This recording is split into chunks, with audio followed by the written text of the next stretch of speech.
नमस्कार, मैं हूं दीपक चौरसिया। द्वारका पीठ के शंकराचार्य स्वामी स्वरूपानंद सरस्वती ने शिरडी के साईं बाबा के खिलाफ मोर्चा खोल रखा है।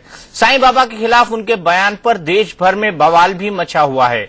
वाराणसी में साईं भक्तों ने शंकराचार्य का पुतला तक फूका, तो वहीं शिरडी में साईं भक्तों ने शंकराचार्य के खिलाफ मुकदमा दर्ज करा दिया। लेकिन इतना सब होने के बावजूद शंकराचार्य स्वरूपानंद अपनी बात पर अड़े हुए हैं। उन्होंने साफ कह दिया है कि साईं भक्त अगर साईं को पूजना चाहते हैं तो पूजते रहें, लेकिन तब उन्हें राम का नाम लेना और गंगा स्नान करना बंद करना होगा। आखिर शिरडी के साईं के पीछे क्यों पड़े हैं शंकराचार्य? आज खुद पर उठे तमाम सवालों का जवाब देने के लिए इंडिया न्यूज पर हरिद्वार से लाइव हैं द्वारका पीठ के शंकराचार्य जगत गुरु स्वामी स्वरूपानंद सरस्वती जी। शंकराचार्य जी, आपका इंडिया न्यूज पर बहुत बहुत स्वागत है। मेरा पहला सवाल, आखिरकार साईं के पीछे क्यों पड़े हुए हैं आप?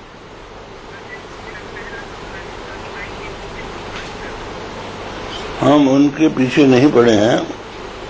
हम अपने सनातन धर्म की रक्षा के लिए जो उसके दायित्व हमको प्राप्त हुए हैं, काम कर रहे हैं।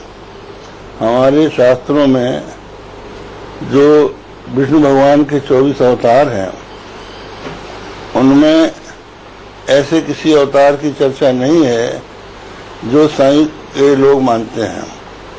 हमारे यहाँ तो कलयुग में 2 ही अवतार होंगे, बुद्ध अवतार होगा और कल्कि अवतार होगा। चांदनिया नाम का कोई अवतार होगा कि हमारे शास्त्रों में नहीं है। और हम ये कह रहे हैं कि जो हमारे शास्त्रोक्त देवता हैं, उन्हीं की हमको पूजा करनी चाहिए। उसके विपरीत जो लोग मनमाना कर रहे हैं, उनसे हमको हटना चाहिए।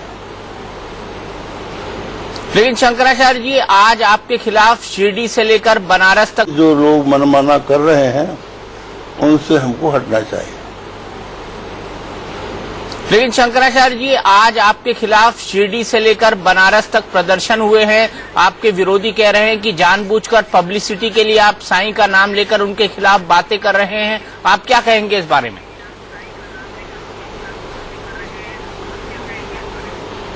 ऐसा है कि हमने प्रेस कॉन्फ्रेंस बुला के कुछ नहीं कहा है। हमसे लोगों ने जब पूछा है तो हमने उत्तर दिया है। तो हमने जानबूझ के उनके खिलाफ कोई अभियान छेड़ा है, ये आरोप गलत है। और रही बात यह है कि वाणी की स्वतंत्रता संविधान के द्वारा प्रदत्त अधिकार है, जिसका हमने प्रयोग किया है। ये कोई अपराध नहीं है। अचानक साईं के भगवान ना होने का सवाल आपके मन में कहां से आया? भले से आपके से सवाल पूछा गया, लेकिन ये ख्याल आपके मन में क्या बहुत पहले से था? हम बहुत पहले से इसको बोलते आ रहे हैं। हमारे कई प्रवचन हैं। एक बार सामना में भी छपा था, बंबई में, और कई जगह हम लोग ये बोलते रहे हैं। लेकिन उस पर आप सब लोगों ने ध्यान नहीं दिया था। अब की बार ध्यान दे दिया, इसलिए आपको लग रहा है कि कोई नया काम किया है महाराज ने। लेकिन स्वामी जी, इस बार तो केस दर्ज हो गया है। केस पर क्या कहेंगे आप?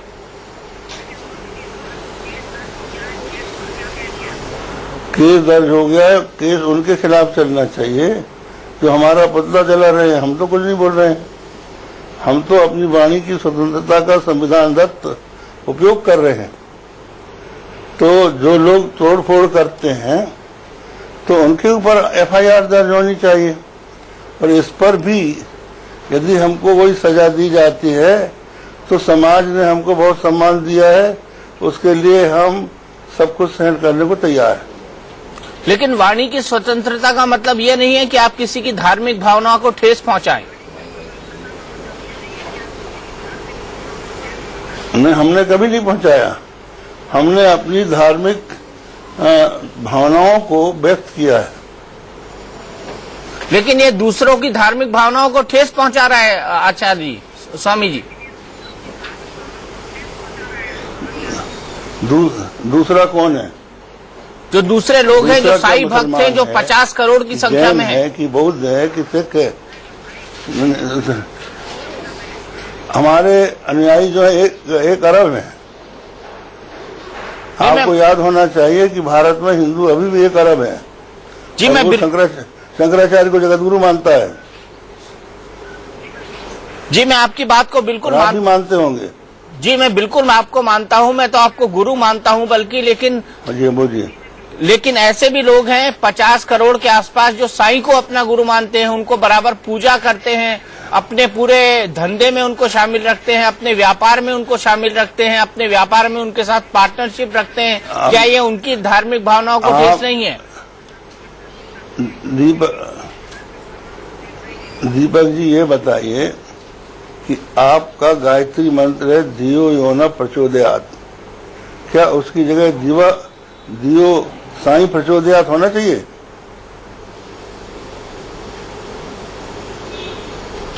बिल्कुल नहीं होना चाहिए। ये मिलावट वो क्यों करते हैं? बस हो गया, यही हम कह रहे हैं। लेकिन आज आपने तो एक तरह से कह दिया कि साईं के भक्त मंदिर में ना जाएं, गंगा स्नान ना करें, राम का नाम ना ले। आपको लगता है कि साईं के वो भक्त जो हिंदू हैं वो आपकी बात मानेंगे? नहीं, अन्वय व्यतिरेक की बात है। हमने ये कहा है कि अगर जो साईं बाबा के यहाँ नहीं जाते उनका उद्धार हो सकता है कि नहीं हो सकता? अगर उनका उद्धार उसके यहाँ बिना गए भी हो सकता है तो साईं बाबा अन्यथा सिद्ध है, उसकी हमें कोई जरूरत नहीं है। और अगर लोग ये सोचते हैं कि केवल साईं बाबा से ही हमारा काम चल सकता है तो वो हमको छोड़ के अपने भक्ति कर ले और दिखा दें अपने उनका उद्धार होता कि नहीं होता।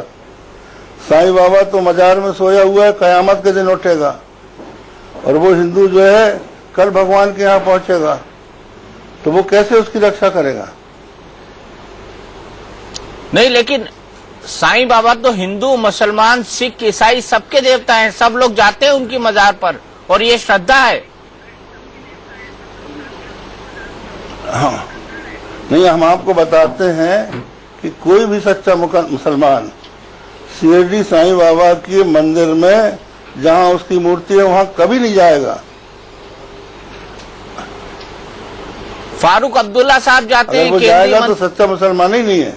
नहीं, फारूक अब्दुल्ला साहब जाते हैं, केंद्रीय मंत्री हैं। बुत परस्ती कुफ्र है। तो ये तो ऐसा है कि कई लोग हैं जो कि अपने धर्म को नहीं मानते, लेकिन जो कट्टर मुसलमान है, जो अपना कुरान हदीस को मानता है, वो कैसे जाएगा वहां जहां बुत परस्ती हो रही है?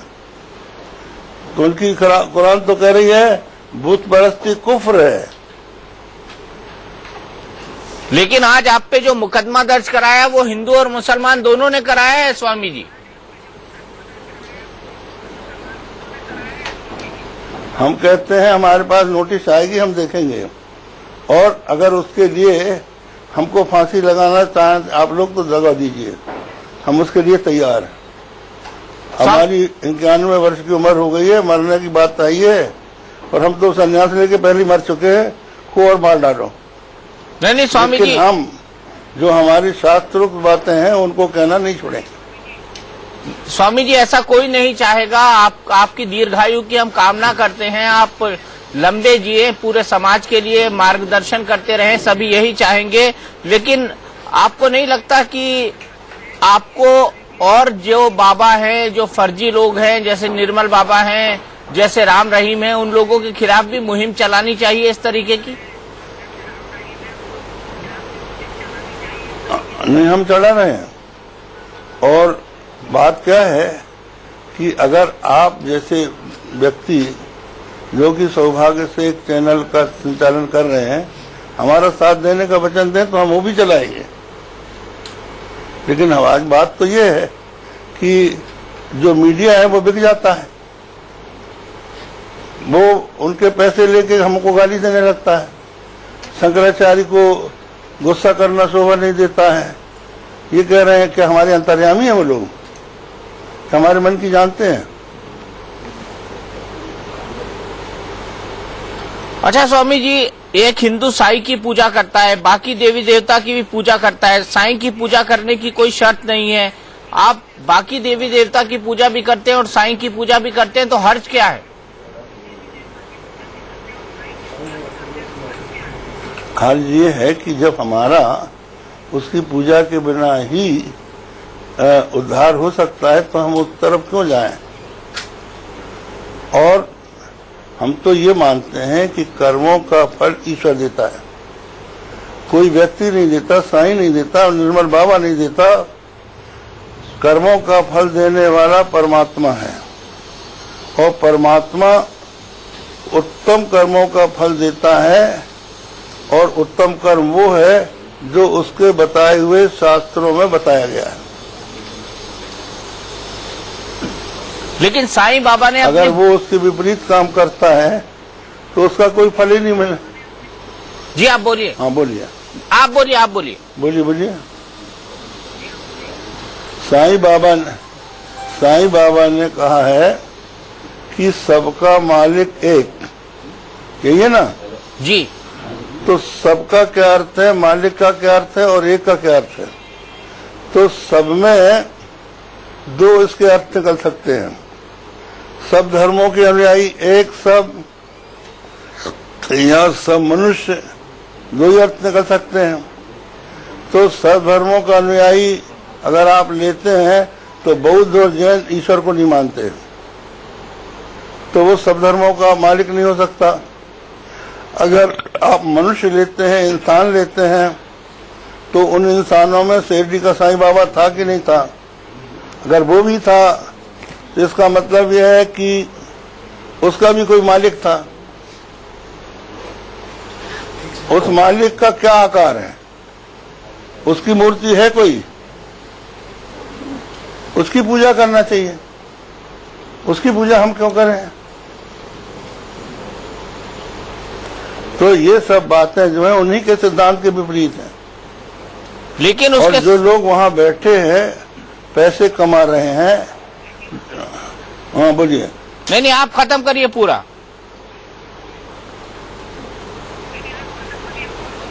हमने कर दिया। सबका मालिक एक, लेकिन उसके मालिक शब्द जो है ये गुलामी का प्रतीक है। हमारे यहाँ तो यह है सर्वम खल्विदम ब्रह्म, सब में परमात्मा है। तो हम लोग मालिक और गुलाम इसके भेद को नहीं मानते। हमारा अद्वैत दर्शन है। अगर सब में परमात्मा है तो प्रतिपादन कर रहे हैं। अगर सब में परमात्मा है तो शिरडी के साईं बाबा में क्यों नहीं? हाँ बोलिए।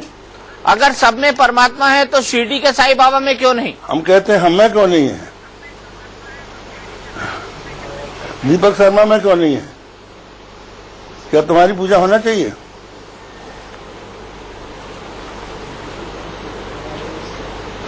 शिरडी के साईं बाबा की क्यों नहीं होनी चाहिए फिर?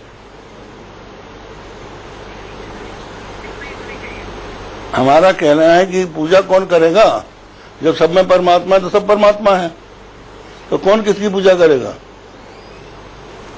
महाराज जी, हमारे यहाँ तो पत्थरों को भी पूजा जाता है। पत्थर की पूजा हम नहीं करते हैं। जयपुर में बहुत से पत्थरों की मूर्ति पड़ी है। जब तक कि वो मंदिर में उनकी प्रण प्रतिष्ठा न हो जाए शास्त्रों के विधान से, तब तक वो पूजित नहीं होती हैं। हम चाहे जिस पत्थर की पूजा नहीं करते, इसलिए हम ये कह सकते हैं कि हम बुत परस्त नहीं है, हम ईश्वर के भक्त हैं, क्योंकि हम उस पत्थर में ईश्वर का आह्वान करके उसकी पूजा करते हैं। और अगर हम सीधे पत्थरों की पूजा करेंगे तो हम हार जाएंगे। भक्त प्रहलाद ने तो यहाँ तक कहा था कि खंबे के भीतर भी भगवान है।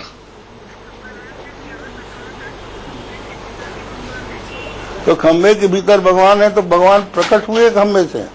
खंबे ने थोड़ी हिरण्यकशिपु को मारा है, भगवान प्रकट हुए हैं उसमें से और उसको हिरण्यकशिपु का पेट फाड़ा है। लेकिन आचार्य स्वामी जी, आपको नहीं लगता ये सब आस्था की बातें हैं और आस्था की बातों में किंतु परंतु क्वेश्चन मार्क ये सब नहीं होते? आस्था तो हमारे यहाँ सुनो, एक आदमी खड़ा हो गया नर्मदा किनारे एक आदमी खड़ा हो गया, उसने कहा कि हमको नर्मदा माता ने एक जड़ी दी है, उससे हम सब रोग दूर करते हैं। इतनी भीड़ वहां इकट्ठी हो गई जिसका कोई ठिकाना नहीं, और बाद में वो पकड़ा गया। तो ऐसे बहुत से लोग हैं जो कि लोगों को भ्रमित करके खड़ा कर लेते हैं भीड़, और कहते हैं हमारी आस्था है। इस आस्था का कोई मूल्य नहीं है, क्योंकि अगर आस्था में मूल्य न होता, आस्था का कोई अर्थ होता, तो मेरे पुतले न फूंके जाते। क्योंकि अगर उनकी आस्था होती तो वो चुपचाप रहते। उनके हृदय में अब खलबली मची हुई है कि जो हम कर रहे हैं वो गलत है, तभी तो वो हमारा विरोध कर रहे हैं और एफआईआर दर्ज कर रहे हैं। क्या आप साईं बाबा को इसलिए खारिज कर रहे हैं कि उनके मंदिर में एक मजार भी है? आस्था है उनकी। क्या आप साईं बाबा को इसलिए खारिज कर रहे हैं कि उनके मंदिर में एक मजार भी है? नहीं कर रहे हैं, हमको इससे कोई लेन देन नहीं है। हमको तो यह है कि साईं बाबा भगवान का अवतार नहीं है, शास्त्रों में ऐसे किसी अवतार का उल्लेख नहीं है, और वो गुरु भी नहीं हो सकता, क्योंकि उसने किसी को मंत्र नहीं दिया, कोई उसका चेला परंपरा से नहीं है, और उसके गुरु का भी कोई पता नहीं है। पर हम तो किसी को भी गुरु मान लेते हैं। वो निरामिष लोगों का गुरु कैसे होता है? हम तो किसी को भी गुरु मान लेते हैं। जो निरामिष लोग हैं उनका गुरु कैसे हो सकता है वो? ये देखिए, मान लेने की बात तो यह है कि दत्तात्रेय ने 24 गुरु बनाए थे, उनका मतलब उनसे शिक्षा ली थी, उनसे मंत्र नहीं लिया था। मंत्र तो एक ही होता है, गुरु एक ही होता है। अगर मानव सेवा, परमार्थ और मानव कल्याण के जरिए भगवान प्राप्त होता है, तो साईं उससे अलग कैसे है? हमारे यहाँ तो यही माना जाता है स्वामी जी, मानव सेवा, मानव कल्याण और परमार्थ। ठीक है, हम ये कहें, हमारे यहाँ तो यही माना जाता है स्वामी जी, मानव सेवा, मानव कल्याण और परमार्थ। ठीक है, हम ये कहते हैं कि इस समय मानव सेवा की बात आप करते हैं, तो कहाँ मानव की सेवा हो रही है? जो लोकसभा के चुनाव के प्रत्याशी थे वो सब अरबपति थे, और अभी जो सरकारी ऑफिसर बनने जा रहे हैं वो सब अंग्रेजी पढ़े लिखे लोग हैं, जो संपन्न परिवार के थे। गरीबों की बात कहाँ हो रही है? लेकिन शिरडी का ट्रस्ट तो ये सब करता है ना स्वामी जी। और जो धर्मांतरण हो रहा है वहां ये क्यों नहीं जाते हैं? कहाँ करता है? झारखंड में हम देख के आ गए, आदमी भूखों मर रहा है। नागालैंड में कोई नहीं जाता है। 30,000 लोगों तो एक संपन्न प्रदेश है, वहाँ कौन सा, वहाँ बहुत से लोग जो है भोजन कहा के निकम्मे और बन रहे हैं, कमाई करना छोड़ रहे हैं। जो लोग भूखों मर रहे हैं उनकी सेवा कहाँ हो रही है? ये तो ट्रस्ट का हिसाब बता देते हैं। स्वामी जी, जन्म अधिकांश जैन लोग हैं, हम उनसे पूछते हैं, अगर वो जैन वहां पर ट्रस्टी बने हैं तो उनको 25वां तीर्थंकर बनवा लें वो लोग, हमारा अवतार क्यों बनाते हैं? जी स्वामी जी, जन्म और अवतार में बड़ा मामूली फर्क होता है। नानक की बात कहें, इस धरती में उन्होंने कर्म के जरिए ही भगवान का दर्जा पाया है। आप क्या कहेंगे इस पर? लेकिन नानक गुरु थे, भगवान नहीं थे। और भगवान वो हैं जो स्वेच्छा से अवतार लेते हैं, जो अपने आप चतुर्भुज रूप धारण करके कौशल्या को दर्शन कर देते हैं और अपनी इच्छा से चतुर्भुज रूप छोड़ के बालक बन जाते हैं। ऐसा कोई व्यक्ति नहीं है, जो केवल भगवान ही है।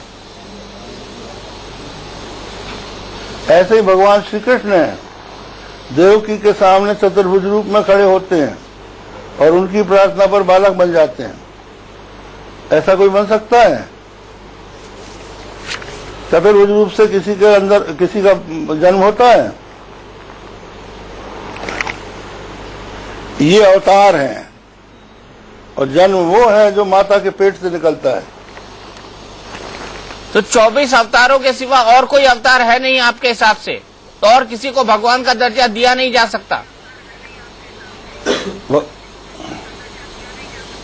ऐसा है कि जो अवतार हैं शास्त्रों में सुनिश्चित हैं। भगवती के अवतार 10 महाविद्या 9 दुर्गा। इसी तरह शंकर जी के अवतार हैं, शिव पुराण में उनका उल्लेख है। इस नाम का कोई अवतार हो तो श्रीमान जी आप बताइए। स्वामी जी, मैं एक बात और जानना चाहता हूं कि हम 33 करोड़ देवी देवताओं को पूजते हैं, क्या वो भी किसी न किसी का अवतार है, या वो भी अवतार नहीं है किसी न किसी का, या उनको पूछकर हम गलत करते हैं? वो अवतार नहीं है, वो देवता है। गीता में लिखा है, कांक्षन तत्कर्मणाम सिद्धिम यजंत ये देवता क्षिप्रम भी मानुषे लोके सिद्धिर्भवति कर्मजा अंतवंतु फलं तेषाम तद्भवत्यल्पमेधसाम देवान देव यजायांति मद्भक्ता यान्ति मामपि। और इसके बाद ये कहा है कि जो शास्त्रोक्त देवताओं की उपासना करते हैं उनको मैं ही फल देता हूँ।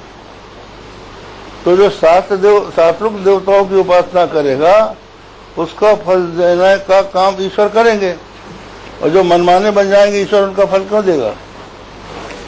आप अभी भी इस बात पर कायम है कि जो साईं भक्त हैं उनको गंगा स्नान नहीं करना चाहिए, साईं राम नहीं बोलना चाहिए, राम का नाम नहीं लेना चाहिए? नहीं, हमारा ये कहना नहीं है, हमारा उत्तर है।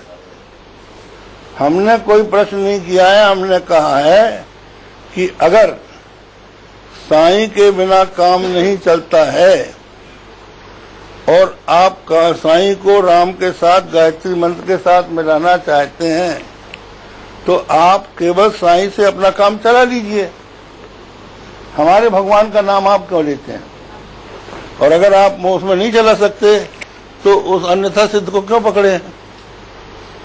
ये हमारा उत्तर है। पूरी बात आप संदर्भ से अगर नहीं लगाएंगे तो उसका अर्थ अनर्थ हो जाएगा। कुरान में लिखा है कि नमाज मत पढ़ो, लेकिन उसके आगे लिखा है यदि नापाक हो। तो यदि नापाक हो इसको छोड़ दोगे तो नमाज मत पढ़ो, ये उसका उल्टा अर्थ हो जाएगा। तो मेरी बात का उत्तर अगर आपको अर्थ समझना है तो पूरी बात समझिए आप। बिल्कुल स्वामी जी, आखिरी सवाल, शिरडी बनारस और चंडीगढ़ में कहना चाहते हैं? शिरडी बनारस और चंडीगढ़ में आपके खिलाफ प्रदर्शन हो रहे हैं, ज्यादातर लोग हिंदू हैं। आपको नहीं लगता कि हिंदू समाज भी आपकी बात से सहमत नहीं है? आप देखिए, मेरे पास अनेकों टेलीफोन आ रहे हैं कि महाराज जी आपने अच्छा काम किया है। अभी वहाँ के कर्नाटक के जो स्वामी जी हैं मध्य संप्रदाय के, उन्होंने हमको धन्यवाद दिया है। तो हमारे तो पास भी तो अच्छे आ रहे हैं, लेकिन हमारे आदमी जो हैं अशांति नहीं पैदा कर रहे हैं।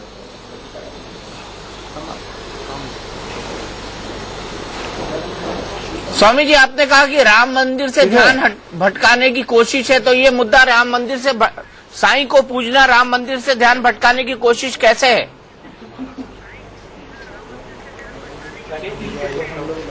ऐसा है कि जब आदमी का पेट भर जाएगा तो वो रोटी क्यों मांगेगा?